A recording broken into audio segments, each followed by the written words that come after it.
जय हिंद, जय मिथिला। नमस्कार। हेलो हेलो ओ हेलो हेलो, आवाज तो आबि रहल है।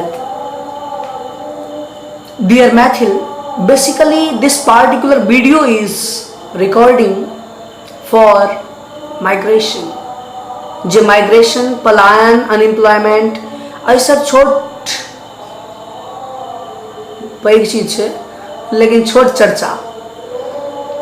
दरअसल प्रॉब्लम की छे, मैथिल एहि चीज के बुझ नहीं रहल छथिन। आजादी के करीबन 70 साल बीत चुकले है और हम सब अखन तक बाहर में धक्का खा रहल छी। अखन तक हमरा सबके मिथिला में एक पार्टिकुलर कंपनी नहीं बनल है। एहन ने कंपनी आयल है जे ई कहते बता तेरा इरादा क्या है। क्या कहते एबो करती, क्या कहते तो छे कि तो हम अहाँ छोड़लिए कि देखियो, जहन आजादी भेले ने, देश जखन आजाद भेले तो दू तरह के विकल्प रहे संपूर्ण भारतवासी के। पहिल विकल्प रहे जो अपन क्षेत्र के लिए लड़ू और अपन हक सरकार से मांगू, जे पार्टिकुलर बॉडी छे वो अहाँ के अपन अधिकार देत और फिर अहाँ एता कमाओ खाओ और अपन जीवन यापन करो। और दोसर विकल्प रहे अहाँ माइग्रेट क के जाओ दोसर ठाम, ओतो एज ए लेबर अहाँ ओता कमाओ खाओ और फिर जीवन यापन करो। मैथिल समझदार, हुनका ई सब फर्क नहीं पड़े छन जे सभ्यता ककरा कहै छै, संस्कृति ककरा कहै छै। हालांकि मिथिला एगो एहन जगह छै जे सिर्फ वर्ड में संपूर्ण इतिहास बता दै छै, लेकिन आजुक मैथिल के संदर्भ में हम कह रहल छी, मैथिल के कोनो फर्क नहीं पड़े छै जो ओकर संस्कृति मिटा रहल छै, ओकर सभ्यता मिटा रहल छै, ओकरा कोनो फर्क नहीं पड़े छै। ओ सिर्फ और सिर्फ पेट भरऽ के लेल अपन क्षेत्र छोड़ दै छै, अपन गाम छोड़ दै छै, अपन समाज छोड़ दै छै, अपन घर परिवार हर चीज छोड़ कऽ और वो बाहर में जाइ छै। वो 8 से 10 हजार रुपया कमाई छै, ओहिमे से 2 से 4 हजार के रूम रेंट दै छै, और 2 से 4 हजार रुपया अपन खुराकी पर खर्च करे छै। बचल 1 से 2 हजार रुपया ओ लऽ कऽ 6 महीना साल भर में गाम आबै छै। गाम में 15 दिन महीना दिन रहे छै, सारा पैसा खर्च करे छै और फिर ककरो से पाई उधार लऽ कऽ और वो बाहर जाइ छै। टिकट 500 रुपया के टिकट, हाँ ई एगो चीज करे छियो, 500 के टिकट लऽ कऽ 5 लाख रुपया के इलाज करवा ले छी दिल्ली में भाई साहब। तो कह के मतलब वो चीज छै, ई तरह के एगो राउंड बनले और ई साइकिलिंग होइत चल गेले, साइकिलिंग होइत चल गेले। और आज समस्या एतेक पर आबि कऽ रुकले नहीं कि आप आई पीढ़ी के बाद अब नेक्स्ट पीढ़ी ऐ सेम चीज के फॉलो करते और एकरा साइकिलिंग के जे प्रोसेस छै एकरा आगा बढ़ेते। तो अहाँ की देलिए अपन नैना भुटका के, की देलिए अहाँ अपन नैना भुटका के, अपन बच्चा के, अपन लाडला के, अपन नेना के की देलिए। 60 70 साल 80 साल 90 साल 100 साल बीत चुकल, आब अहाँ बताबू। दरअसल गौर करबे जे मेनली प्रोसेस छै वो ई छै जे अहाँ पढ़ लिख लिअ और फिर अहाँ की कहै छै जॉब करे ला बाहर जाओ और ओतऽ जे छै अहाँ अपन पूरा लाइफ जे अहाँ के जते ताकत है, जते अहाँ के दिन के सामर्थ्य है, 60 70 80 साल तक अहाँ अपन जॉब करू और फिर वापस अहाँ आबू गाँव और अतः समाज अहाँ के गाछी तक पहुँचा देत। अहाँ के बौआ किछ ब्राह्मणो भोजन करवा देते, संस्कार कऽ देत। एगो समस्या छै, एहि पर हम अहाँ गौर नहीं कर रहल छी। ई माइग्रेशन, हम बेसिकली कह चाहे छी माइग्रेशन। अनएम्प्लॉयमेंट के बारे में किछ नहीं कह, बिकॉज अनएम्प्लॉयमेंट जे एगो चीज छै ने, वो अनएम्प्लॉयमेंट केवल और केवल मिथिला में नहीं छै। हमारे बात पर गौर करबे, हाँ केवल और केवल मिथिला में नहीं छै, ये ऑल ओवर वर्ल्ड में छै, ऑल ओवर इंडिया में छै।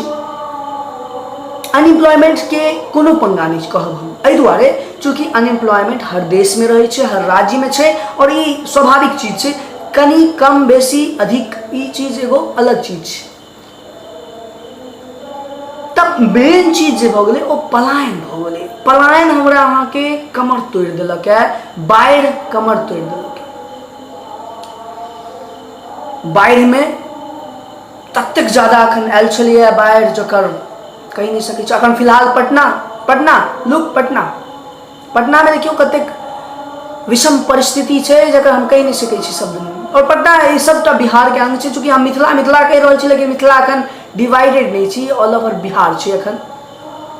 लेकिन हम सब मैथिल छी, हम सब अपन हमर सबके एगो संस्कृति अछि। हम सब एगो 7 करोड़ मैथिल छी। 30,000 से ज़्यादा हमर सबके अपन स्क्वायर किलोमीटर क्षेत्र अछि, जकरा रीजन जे मिथिला रीजन छै ओहिके बारेमे कहलहुँ हैं। तो आब जे छै से पलायन के समस्या खत्म करबा वास्ते हम अहाँ आगाँ आबियौ आ ई चीजके खत्म करियौ। अगर हमर या अहाँके पीढ़ी एहि पर ध्यान नहीं देथिन तो आबऽ वाला जे जेनरेशन छै ओ हुनका तो गैर पढ़बे करतनि, ओ तो लिखले छनि। और ई जे अखन नया पीढ़ी छै एकरा से ओ खूब मन भरि कऽ बिखिन गारि पड़तै।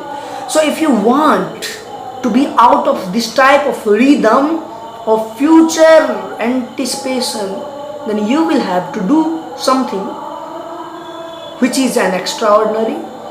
अहाँ एक काज करू ने, अहाँ किछु नया आइडिया लॉन्च करू अपना ओहिठाम। और ओकरा एहन मतलब की होइ छै ने, दरअसल जे लोग जे आइडिया बनाबै छै ने ओ बना तऽ लै छै, ओकरा फॉर्म जहन करै छै और ओहिके जहन अप्लाई करै छै जमीन पर तो बड़ी मुश्किल से करै छै और वो छोड़ि दै छै। प्रणव जी समस्तीपुर के छथि, हुनका से हमरा गप भेल है और वो एगो पर्ल फाउंडेशन के बारे में बड़ा बढ़िया बतेला, जे मिथिला के अंदर ही नहीं अपितु ई संपूर्ण बिहार के अंदर और ई आउट ऑफ बिहार भी एकर बढ़िया काज चल रहा है। मोती के किछु बढ़िया जे से कारोबार छै और वो किछु आदमी मिलकर ई चीज के रन कर रहल छथि। हम बेसी चीज नहीं कह चाहब, चूँकि जे किछु कऽ रहल छथि केओ कऽ रहल छथि, वो बहुत बढ़िया काज कऽ रहल छथि। एहिमे ई नहीं छै जे सब आबके जे छै से पहिने जेना लोक होइ छै। आब बहुत एहन तरह के लड़का छै जे नया नया आइडिया के लॉन्च करै छै और नया नया चीज के आगाँ बढ़ाबै छै। लेकिन अहूँ के सपोर्ट के जरूरत छै। अहूँ अपन मैथिली विचारधारा के विस्तृत करियौ, ओहि चीज के बुझियौ। अहाँ के अल्टीमेटली अहाँ के जे आबऽ वाला पीढ़ी भावी पीढ़ी है ओकरा चुकावऽ पड़तै। एहिके लेल अहाँ पूछब केना, एकरो हमरा पास जवाब अछि। अगर ई पीढ़ी एहि बात के नहीं समझतै तो आबऽ वाला पीढ़ी के निश्चित रूप से चुकावऽ पड़तै। हमरा ओहिठाम ने ढंग के एकटा कॉलेज अछि, ने एतऽ एकटा ढंग के जे छै से अहाँ के हेल्थ केयर कोनो एहि तरह के बड़का हॉस्पिटल किछु नहीं, ने एकटा बड़का सेंट्रल यूनिवर्सिटी जकरा कहबै से छै। 2-4 गो ट्रेन 2-4 साल 5 साल में बढ़ा दै छै और वो सिर्फ पलायन के रास्ता में लऽ कऽ जाकर छोड़ि दै छै और फिर ओतऽ अंठिया बना दै छै और फिर अहाँ अपन संस्कृति स्वाभिमान हर चीज के बिसरा दै छी। ऐसे कैसे चलेगा भैया? कुछ तो बदलना पड़ेगा, हमें बदलना पड़ेगा, आपको बदलना पड़ेगा, हम सबको बदलना पड़ेगा, हम सबको मिल के आगे आना पड़ेगा। और इन ये जो राक्षस रूपी आरक्षण है हमें इसे मिलकर खत्म करना होगा। Are you ready? I am ready. I have done many thing in respect of that and मैं हम अहाँ के बहुत मतलब दिल से कह चाहे छी जे अखनका जे रिदम छै ओ ई रिदम छै जे most of the Maithil are moving towards job employment, मतलब एम्प्लॉय बनना चाहे छै। वो ई नहीं चाहे छै कोनो कंपनी के boss. he does not want to be a boss of a small company of his company, but he want to be an employee of a big company।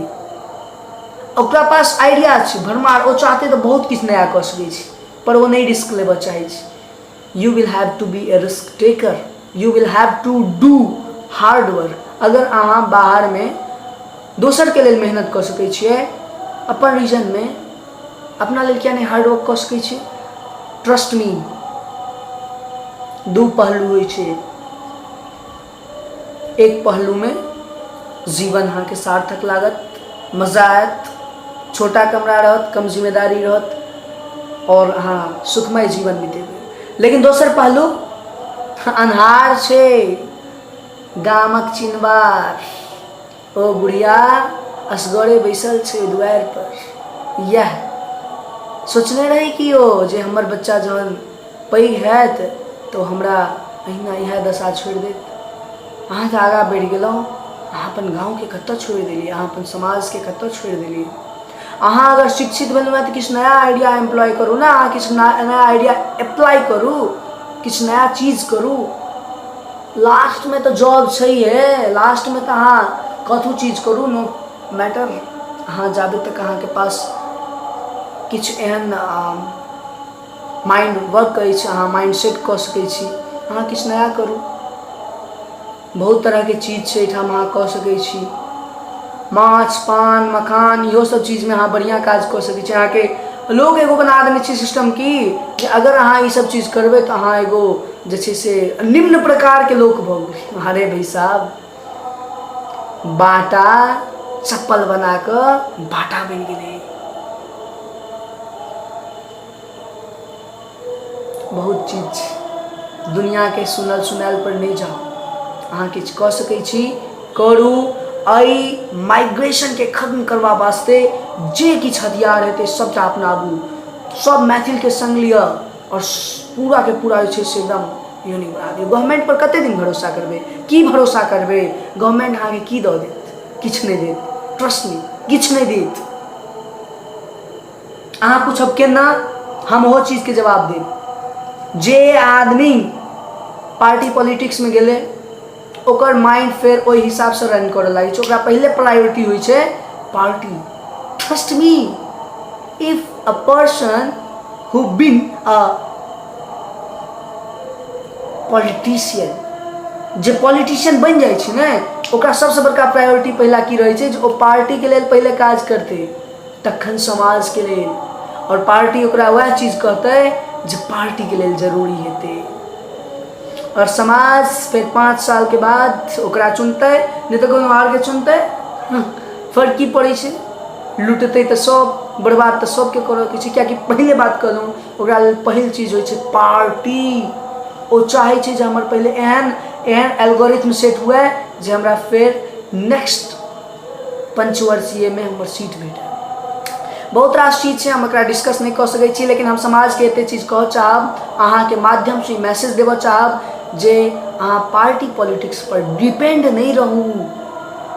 आबे वाला समय बहुत ज़्यादा सख्त हेतै, और ये मिथिला के सभ्यता संस्कृति ही नहीं, आबे वाला पीढ़ी के स्वाभिमान और अहाँ लेल जे रिस्पेक्ट छै ओकरा तहस नहस कऽ देतै।